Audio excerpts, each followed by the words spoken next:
When I look back and think about where were the learning lessons for me and where were the teachers, so many positive role models, so many mentors.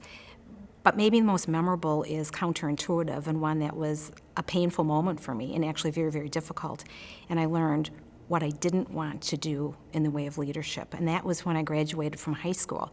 And my very, very best friend in Madison, Wisconsin, I was another daughter in their household. Her father was the president of the big bank in town and very influential in my life. And I shared with him that I was going on to the big University of Wisconsin and, going to pursue a degree in journalism.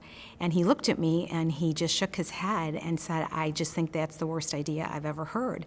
And you should be like my daughter, your pal, your buddy, and take this particular route, which was not to higher education, because that will give you a job and immediate income, and it was to a vocational leaning, which is great and wonderful for many people, but it was just not what my aspiration was." And he kind of crushed me, and he looked at me and he said, "In 4 years, you're going to be like everybody else in town, and you're going to be knocking on my door looking for a job at the bank." And I went home and cried with my parents, who were not happy with their friend and were absolutely staunchly reinforcing that the path I was taking was the right path for me. They were encouraging.